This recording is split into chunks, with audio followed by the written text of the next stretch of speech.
And so I'm a little late today talking to you and apologize for the few misses we've had, but I've been having an amazing time the last few days talking to great luminaries and thought leaders in the fields of you know what, cosmology and neuroscience and non-locality and so on.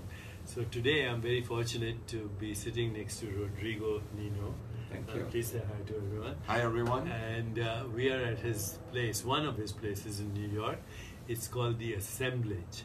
And you can check out, of course, by going to the link of what the Assemblage is and learn all about it. But Rodrigo has a very interesting story. He's from Colombia. I've been to Colombia literally 100 times over the last 30 years. But he's lived in the United States for more than 20 years. And then about 8 or 9 years ago, you had this kind of a call, right? Yes. Something happened. 7 years ago, actually. 7 years. What Yes. happened? Please tell our audience. Okay. So basically what happened to me is that I was diagnosed with stage 3 metastatic melanoma cancer. I'm 48. That happened when I was 41.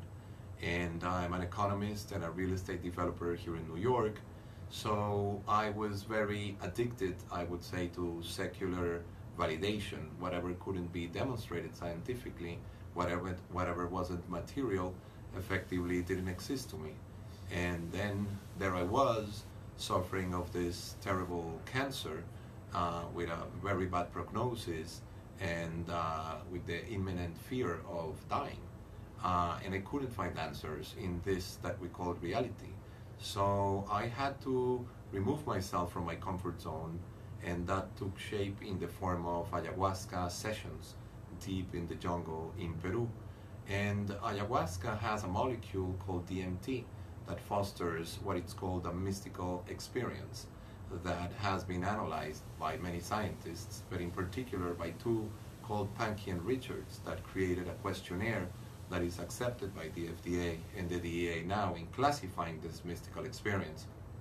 But my take on the mystical experience was that when I was in the unknown, like I call it, it really felt more familiar than my definition of home. It's like I had been there before. It felt like family in a number of ways. I also felt that it was more real than this reality. It felt like my baseline reality had shifted. I also felt that there was this sort of membrane of light that connected all living things and beings together. And finally, I felt this light inside that people call higher self, inner self, spirit, soul, probably because of my Catholic upbringing. I call it soul, that I had and that I had somehow forgotten about. And with that sense of familiarity in this new version of reality, I was there experiencing this truth without proof that I couldn't validate in the secular tradition that I was so used to. So, and yet, it was very intense, the insight, that I was truly experiencing a higher version of myself, a deeper version of myself, another dimension of myself, more than what I could possibly see and touch.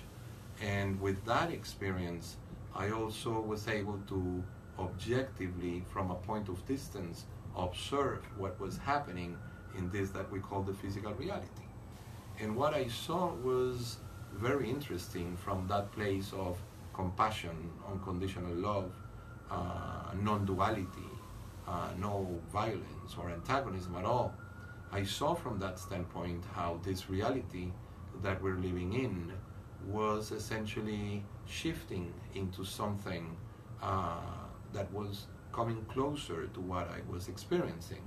And that was the genesis of my mission in life, to effectively from that moment on assist others through disseminating information that would contain these magical lies, if you want to call them somehow, this truth without proof, starting with the one that there was in fact that we all could experience without necessarily having any sort of psychedelic journey, just by surrendering to the fact that there may be a higher self, an inner self, an extraordinary version of ourselves. Just like we have a pineal gland and we don't need to rationally touch it or validate it, we can see that it is there. We can feel that it is there. And we may also be willing to make the choice of accepting that it is there and connecting with it, so that we can raise our frequency and have a more joyful life. One where we don't deny our individual interest, but with that one where we fulfill that individual interest as a function of the collective well-being. Because if we analyze, those visions by analogy with a body of cancer like the one that I had, effectively we have the opportunity now to determine if we were the cancer cells of whether we want to survive or not. And we can effectively decide if our individual interest, that is at the expense of the collective, is going to effectively end up killing the host of this planet and of this society that we're living in, or if we are just willing to surrender to the fact that there is this extraordinary version of each one of us, and we can evolve into a place where we can fulfill our individual interest as a function of the collective interest, so that we can truly enjoy that new realm of existence. So Rodrigo, you're cancer-free now. I am cancer-free. Okay, now all these years I've been sharing with you that the fear of death is the primal fear that we all have, and it comes from a false identity, our constructed self, which actually is a socially induced hallucination. Behind this constructed ego encapsulated body, there's a field of infinite possibilities, infinite correlation, infinite creativity, infinite love, compassion, joy, equanimity, and connectivity to all that exists, inseparability to all that exists. And every other fear that we have, every other fear, is the fear of death in disguise, or the fear of, as Rodrigo said, the unknown. But what if the unknown became familiar to you? And what if you realized that your true self is never born and is not subject to death? The only thing that dies is an imagined, constructed, ego-bound identity. Beyond that is a domain of infinite possibilities. And in that domain of infinite possibilities, when you combine focused intention, transcendence, and what we call meditation, then you achieve these extraordinary abilities, these amazing abilities which people call psychic abilities, but these are actually dormant, non-local potentials that we all have. Now, Rodrigo, as you had this experience, you also somehow created this place, this beautiful place where I am right now. It's called the Assemblage, and you have 3 of them in New York. What's your vision with the Assemblage? If you analyze this realm of existence that we're in right now by analogy with a fish tank with a few goldfish in it, and you would understand that though the fish in the fish tank don't know what water is, but if you understand that only through change is where you can see what is going on, like putting bubbles in the water, or like putting some blue tint in the water, or even taking one fish and removing it and showing it the objective perspective at a distance, and you put it back, you would be able to, that fish would be able to bring that knowledge, that experience, to disseminate it with everybody in the fish tank. So I feel that, like I said, we don't necessarily need to journey. We just need to surrender to the fact that there is something beyond the fish tank where we are all present as well. And the assemblage essentially is the manifestation of what I saw.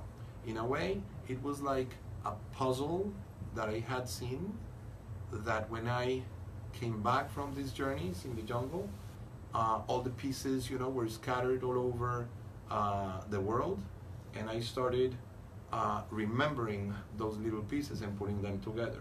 So the assemblage is truly a place where people converge to collectively create a new version of reality.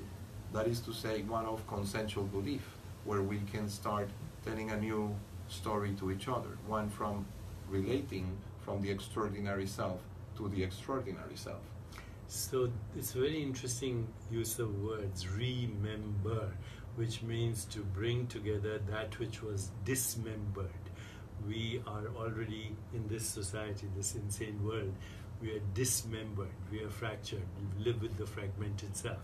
To remember is to come home where we started from. You remember the T.S. Eliot poem, we shall not cease from exploration, and the end of our journey is to arrive where we started from and know the place for the first time. Or when Rumi says, this is not the real reality, the real reality is behind the curtain. In truth, we are not here. This is our shadow. So what Rodrigo had is a remembrance of the home that none of us ever leave. We just forget that it's there. The connection to the source is there. Otherwise, we wouldn't be even able to have this conversation. You know, every thought we have, every image we have in our consciousness, every sensation in our body, every perceptual experience is orchestrated by this consciousness, which is whole, which is not fragmented, and our conditioned mind so overshadows that we forget. So that's a very beautiful expression, to remember. This place is for remembrance, and it's a beautiful place, the Assemblage in New York City. If you're here, check it out. I'm here at one of their places. It's on 25th Street, and I think it's between 5th Avenue and east of 5th Avenue, but you can check it out. Go to the website, find out more about this, because if we want to create that thing we've been talking about all these years, a more peaceful, just, sustainable, healthier and joyful world, then everybody has to come together. We need that critical mass of consciousness that can be the change that they want to see in the world. Peace can only be created by those who are peaceful. Love can only be shown by those who have loved. Otherwise, it's just hocus pocus, it's activism, it doesn't work. We have to be the change we want to see in the world. And I invite you all to show this video to all your friends. So if you're liking this conversation, press the button which says like, share it with your friends, and we will pick up this conversation, because I was telling Rodrigo, you know, we've done now 700 meditations with Oprah. I'm going to be launching a new program in the Hispanic world with many people that I can't name right now, but we need that critical mass, and we need you to be involved in this change that is happening anyway. It's a phase transition in society that we are in the midst of right now. We can be part of it. The train is leaving the station, and either we are on it or we are left behind. Rodrigo, what is your wish for the world right now? Many people are listening to us, watching to us, and how shall we get together to actually create a movement in the world? Absolutely. I feel that what I would like to do is to extend to you an invitation. It's an invitation to feel whether what I'm sharing with you right now, more than believing in something that I'm telling you, is something that you can remember, is something that you can find within. I call it not even deja vu, but I call it vujade, because it's truly remembering that there's more to you than what you see. And all it takes is to make a choice in committing with your extraordinary, so that you feel that light and the power that is in you. And if you do accept this invitation, we would invite you to come together with others right here at the Assemblage who also feel the same way. Visit us on theassemblage.com, and we look forward to meet you in person. And more to come, okay? More to come. Thank you very much. Peace, God bless, and let's move in the direction of a more peaceful, joyful, sustainable, healthier world together. Thank you very much.